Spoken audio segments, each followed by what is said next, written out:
হাই, মই ৰত্ন Dutta, SHG মোটিভেশ্যনেল trainer. আজি আমি আলোচনা কৰিম অৰুণোদয় যোনে পাই আছিলে তেওঁলোকৰ বহুতে ভয় খাইছে যে 10 তাৰিখে তেওঁলোকৰ একাউণ্টত টকাটো সোমোৱা নাই। 10 তাৰিখে টকাটো সোমোৱা নাই তাৰ কাৰণ আছিলে যে 10 তাৰিখ শনিবাৰ পৰিছে, ছেকেণ্ড ছেটাৰডে পৰিছিলে, আৰু পিছদিনা 11 তাৰিখ দেওবাৰ পৰিছিলে যে শনিবাৰ বা ছেকেণ্ড ছেটাৰডে আৰু দেওবাৰে বেংক বন্ধ থাকে। বেংক বন্ধ থকাৰ কাৰণে কি হৈছে, আপোনালোকৰ টকাটো আপোনাৰ একাউণ্টত সোমোৱা নাই। কিন্তু 12 আগষ্ট সোমবাৰে আপোনালোকৰ টকাটো বেংকত সোমাইছে। যদি এতিয়ালৈকে আপোনালোকৰ বেংক একাউণ্টটো চেক কৰা নাই, বেংক একাউণ্টটো চেক কৰি চাওক, আপোনালোকৰ টকাটো বেংকত ইতিমধ্যে সোমাই গৈছে। আৰু যাৰ সোমোৱা নাই তেওঁলোকৰ হয়তো কিবা বেংকৰ প্ৰব্লেম হৈছে বা বেংক একাউণ্টত কিবা খেলিমেলি লাগিছে।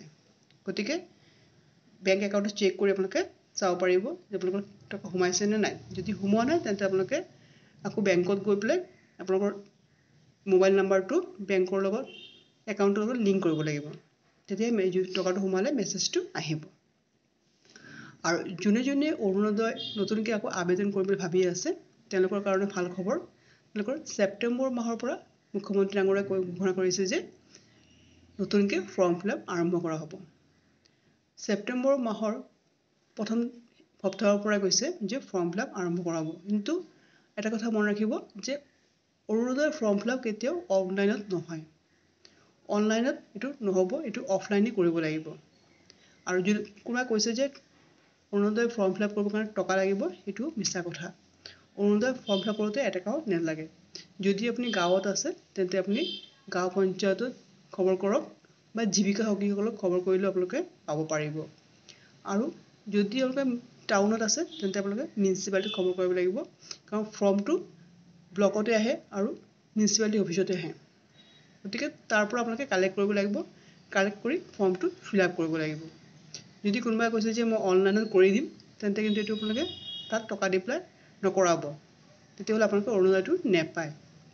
অৰুণোদয় ফৰ্ম ফিল আপ যিটো আমাৰ আগতে কৰিছিলোঁ তাত এটা প্ৰব্লেম আছিলে। চাওক, ইলেকশ্যনৰ আগতে কিছুমান ফৰ্ম ফিল আপ কৰা হৈছিলে, তাত কিন্তু আমাৰ কোনো একাউণ্ট নম্বৰ নাছিলে।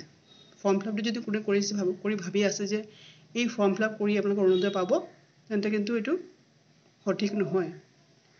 এতিয়ালৈকে নতুন আকৌ ফৰ্ম দিয়া হ'ব, এই ফৰ্মটো আপোনালোকে ফিল আপ কৰিব লাগিব, তেতিয়া আপোনালোকে অৰুণোদয় পাব পাৰিব। আগৰ যিটো ফৰ্ম আছিলে তাত আপোনালোকৰ একাউণ্ট নম্বৰ বা যিটো বেংকৰ একাউণ্ট নম্বৰ তেতিয়া তাত দিয়াৰ কোনো ব্যৱস্থা নাছিলে। সেইকাৰণে এতিয়া নতুন যিটো ফৰ্ম ওলাব সেই ফৰ্মত আপোনালোকে গোটেই ডিটেইলছ দি পেলাই বেংক একাউণ্ট নম্বৰটো দি পেলাই আপোনালোকৰ ফৰ্মটো ফিল আপ কৰিব।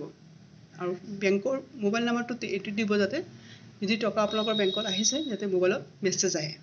তেনেকৈ আপোনালোকে সেই নাম্বাৰটোৱে মোবাইলৰ এপ্লিকেশ্যন ফৰ্মত ফিল আপ কৰিব।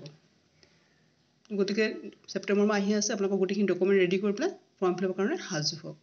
যদি ভিডিঅ'টো ভাল লাগে লাইক শ্বেয়াৰ কৰিব, ছাবস্ক্ৰাইব কৰিব। ধন্যবাদ।